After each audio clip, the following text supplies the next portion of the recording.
હવે આવતીકાલના બજારની ચર્ચા કરીશું અને આ માટે આપણી સાથે જોડાયા છે બુલવેવ રિસર્ચ ફર્મના અમિત મસ્તાકિયા. અમિતજી, સ્વાગત છે આપનું સીએનબીસી બજાર પર. અને આ એક્સપાયરીના પહેલાં આજના દિવસે આપણને દબાણ બનતું દેખાયું છે. નિફ્ટીની વાત કરીએ તો 23,500ની નીચે 23,486 ઉપર ક્લોઝિંગ છે. તો નિફ્ટીમાં કયા સ્તર બનતા તમે જોઈ રહ્યા છો અને નિફ્ટી ઉપર આપની કઈ રીતની સલાહ રહેશે? મોટે ભાગે જ્યારે પણ મંથલી એક્સપાયરી આવતી હોય છે ત્યારે માર્કેટમાં એક વોલેટાઇલ મોમેન્ટમ જોવા મળતું હોય છે. એવું જ આ વખતે પણ જોવા મળી રહ્યું છે. અગર વાત કરીએ નિફ્ટીમાં તો એક લેવલ જે હતું 23,708 એનું સ્ટ્રોંગ રેઝિસ્ટન્સ અત્યારે જોઈ રહ્યો છું અને એ જ લેવલથી આપણે એક રિવર્સલ પણ જોવા મળ્યું છે. નીચેમાં એક 23,500 23,300 સપોર્ટ જોઈ રહ્યો છું. 23,500 ઓલમોસ્ટ આજે અચીવ થઈ ચુક્યું છે. તો એક માર્કેટમાં સેલ ઓન રાઇઝની અત્યારે સિચ્યુએશન બની શકે છે. તો એક જો નિફ્ટી અગર 23,650 23,700 પાસે આવે છે તો ત્યાંથી એક નવું શોર્ટ સેલ કરી શકાય છે એક 23,500 23,300 લેવલ માટે. અને સ્ટોપ લોસ અહીંયા ઇનવેલિડ લેવલ હશે 23,800. તો નિફ્ટીમાં હાલમાં એક એઝ પર ઇલિયોટ એક થર્ડ વેવ કમ્પ્લીટ છે. નિફ્ટી હાલમાં એક ફોર્થ વેવમાં એન્ટર થઈ ચૂકી છે અને જે એક ઇન્ટરમીડિયેટ ટાઈમ મતલબમાં 1 અવર ટાઈમ ફ્રેમમાં જોવામાં આવે તો એક ફોર્થ વેવ અહીંયા એક સ્ટાર્ટ થઈ ગઈ છે અને એક 23,500 23,300 સુધી નિફ્ટી અને લો જોવા મળી શકે છે. તો આ લેવલ ધ્યાનમાં રાખવા જોઈએ. અગર વાત કરીએ બેંક નિફ્ટીમાં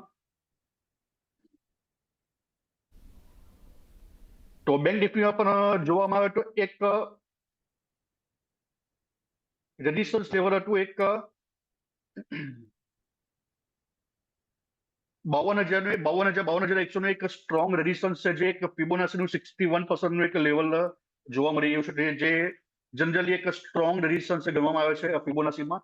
અને ત્યાંથી જ આપણે બેંક નિફ્ટીમાં પણ રિવર્સલ જોવા મળ્યું છે. તો બેંક નિફ્ટીમાં પણ એક સેલ ઓન રાઇઝની પોઝિશન બનાવી શકાય છે. અગર બેંક નિફ્ટી જો 51,500 ની આજુબાજુ આવે છે તો ત્યાં નવું શોર્ટ બનાવી શકાય છે. સ્ટોપ લોસ 52,000 અને નીચામાં એક સપોર્ટ હું જોઈ રહ્યો છું 50,449,900. તો બેંક નિફ્ટીમાં પણ એક જે છે એક સપોર્ટ બની શકે છે 50,49,900 જ્યાં એક મૂવિંગ એવરેજ છે ડેલી ટાઈમ ફ્રેમમાં. તો આ લેવલ સુધી બેંક નિફ્ટીમાં પણ એક ફોલ પોસિબલ છે.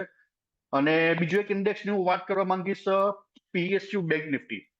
બેંક નિફ્ટીના જે પીએસયુ સેક્ટર છે એના માટે એક જે છે તો એક એમાં પોર્ટફોલિયો ઓલમોસ્ટ કમ્પ્લીટ થઈ ચૂકી છે અને એમાં એક flat complex correction pattern almost completion અહીંયા થઈ ચૂક્યું છે.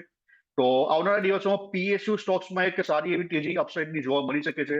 તો પીએસયુ સ્ટોક્સની ઉપર પીએસયુ બેંક્સ જે પણ સ્ટોક્સ છે તો ફોકસમાં ધ્યાનમાં રાખવું જોઈએ અને દરેક જગ્યાએ પીએસયુ બેંક્સ બાય કરવાની સલાહ રહેશે. ઓકે, તો અહીંયા આગળથી નિફ્ટી બેંક નિફ્ટીની આપણે ખાસ વાત કરી લઈએ તો અહીંયા આગળથી સેલ ઓન રાઇઝની રણનીતિ નિફ્ટી ઉપર અપનાવવાની સલાહ અમિતજી તરફથી બનતી દેખાઈ રહી છે.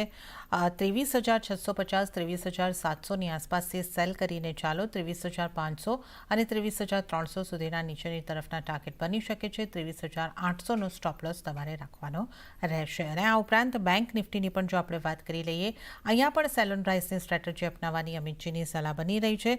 બેંક નિફ્ટી માટે 51,500ની આસપાસથી વેચવાનું છે. ટાર્ગેટ 50,400થી 49,900ના બનતા દેખાઈ શકે છે. સ્ટોપ લોસ 52,000નો રાખવાનો રહેશે. તો નિફ્ટી બેંક નિફ્ટી માટે સેલ ઓન રાઇઝની સલાહ. આ સાથે જ આપણે અન્ય નિષ્ણાતો નિફ્ટી ઉપર કઈ રીતની સલાહ આપી રહ્યા છે એના ઉપર આપણે નજર કરી લઈએ તો મોનાક નેટવર્ક કેપિટલના અર્પણ શાહની સલાહ ઉપર નજર કરીએ. એમણે પણ સેલ કરીને ચાલવાની સલાહ આપી છે નિફ્ટી માટે 23,500ની આસપાસથી નીચેની તરફના ટાર્ગેટ તેઓ જોઈ રહ્યા છે 23,300 અને સ્ટોપ લોસ 23,700નો રાખવાની સલાહ અર્પણ તરફથી મળતી દેખાઈ રહી છે.